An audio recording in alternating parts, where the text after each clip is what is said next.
Ah, mais Madame Loiseau, si vous voulez que ça se passe comme ça, il y avait une chose très facile à faire. Quand j'ai proposé une loi interdisant le statut de travailleur détaché, l'article 2 de cette proposition de loi que j'ai déposée avec François et les autres députés de la France insoumise, l'article 2 disait « On paiera et on aura les droits dans le pays qui a la situation sociale la plus avancée. » Pas la plus généreuse, la plus avancée. Eh bien, il vous suffisait de voter avec nous. Et qu'est-ce que vous avez fait, gros menteur? Vous m'avez traité de tous les noms et après, vous avez tous, comme d'habitude, levé votre bras de robot Playmobil contre nous. Qui est pour? Personne. Qui est contre? Tout le monde. Voilà ce qu'est la République en marche. Ils font une chose et ils viennent vous en dire une autre. Exactement le contraire. Pour faire ça, c'était très simple. Il suffisait de voter la proposition de loi des députés insoumis. Elle dit, on lui dit, comment convaincre les pays fournisseurs de main-d'œuvre d'accepter? Mais de quoi on parle? D'accepter quoi? Pourquoi croyez-vous que les gens viennent? Au départ, l'idée, c'était si on manque de gens qui ont une compétence dans un domaine, ça arrive. Alors ils viennent d'un autre pays et on les traite bien. Ben, c'est normal, travail égal, salaire égal, cotisation, comme tout le monde, quoi. D'ailleurs, que ça vous plaise ou pas, c'est la Convention 97 de l'Organisation internationale du travail et nous l'avons signée. Alors expliquez-moi voir comment on signe une convention qui dit on traite tout le monde de la même manière et ensuite on vote une loi qui dit exactement le contraire. Ça ne les dérange pas. Nous sommes soucieux de cohérence. Vous avez le droit de leur dire, vous vous foutez de nous. Vous dites une chose dont vous savez vous-même qu'elle ne s'appliquera pas. Et que si vous le faites, ce sera en tordant le bras du droit international. Elle dit le but est de faire appel aux travailleurs étrangers uniquement lorsqu'on ne trouve pas de compétences en France. Comment convaincre les pays fournisseurs de main-d'œuvre d'accepter? Alors ils ont trouvé une idée. Voilà. Le travailleur paiera le niveau de cotisation français. Ok, vous suivez? C'est trop technique? Il faut comprendre. Hein. On est obligé, les amis, sinon on ne comprend pas à quel point ils vous arnaquent. Et le montant des cotisations sociales que le gars ou la fille aura payé retournera en Bulgarie, dans un fonds européen qui aidera ce pays à avoir une vraie protection sociale de ses travailleurs. Mais il n'en est pas question. Il ne peut pas en être question. Si on cotise à la sécurité sociale en France, c'est pour avoir en France les différentes prestations que propose la sécurité sociale. Je ne vois pas pourquoi on irait le reverser en Bulgarie. Quel est le sens d'une décision pareille? Cette femme n'a que des idées étranges de cette nature. La voilà qui, tout d'un coup, vient d'inventer. Alors on lui dit Macron souhaite un SMIC européen. Bon, vous êtes comme moi, vous avez bien entendu un SMIC européen. C'est absolument impossible. On ne peut pas mettre au même salaire horaire et à la même paye des niveaux de productivité aussi différents que ceux qu'on observe entre les différents pays. Alors comment on doit faire? Si on raisonne un peu, normalement ceux qui sont instruits, qui dirigent les grandes écoles, elle a dirigé l'ENA quand même. Enfin, c'est sérieux. C'est pas moi qui suis juste un spécialiste de la littérature du XVIe siècle. Eh bien, même moi, j'ai réussi à comprendre que son idée est stupide. Elle dit, on va créer un SMIC européen, futée la bête. Elle dit, des SMIC au moins dans chaque pays. Ah, voilà qui est déjà différent. En effet.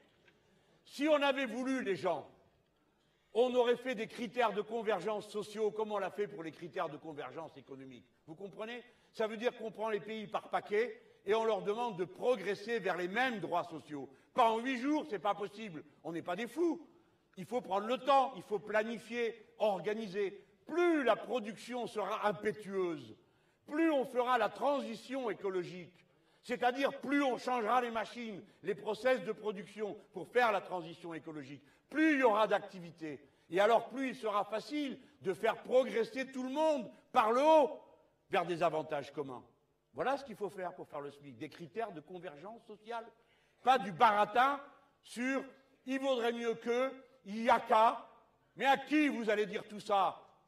À qui vous allez le faire autrement qu'en l'imposant ou en le mettant comme condition, donc en sortant des traités européens? Et vous savez ce qu'elle a trouvé pour terminer? C'est bien la peine d'être si malin, si nombreux, d'être au gouvernement, d'avoir tant de gens qui travaillent pour vous pour trouver des bêtises pareilles. Elle veut faire un SMIC qui soit, attention, égal la moitié du revenu médian. Le revenu médian, il y a 50% qui ont moins, 50% qui ont plus. D'accord? C'est ça le revenu médian.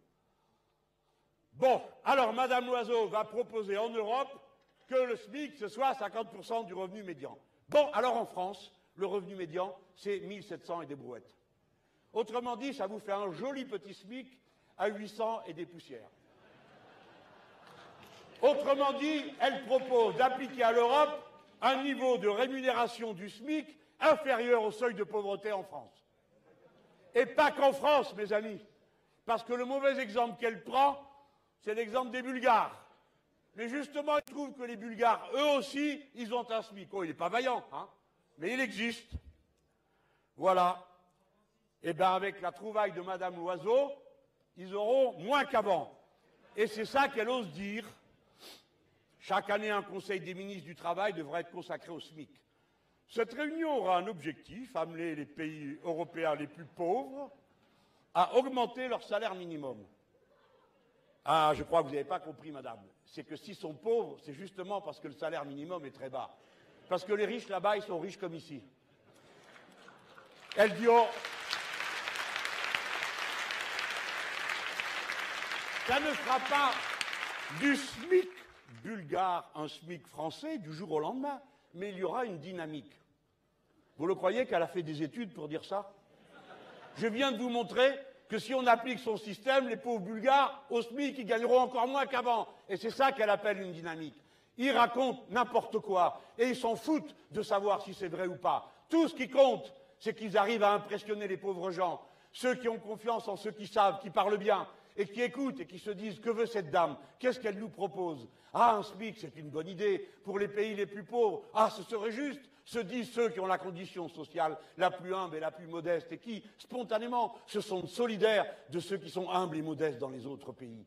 Alors ils sont induits en erreur, ils sont emballés, envoûtés, assommés, éberlués.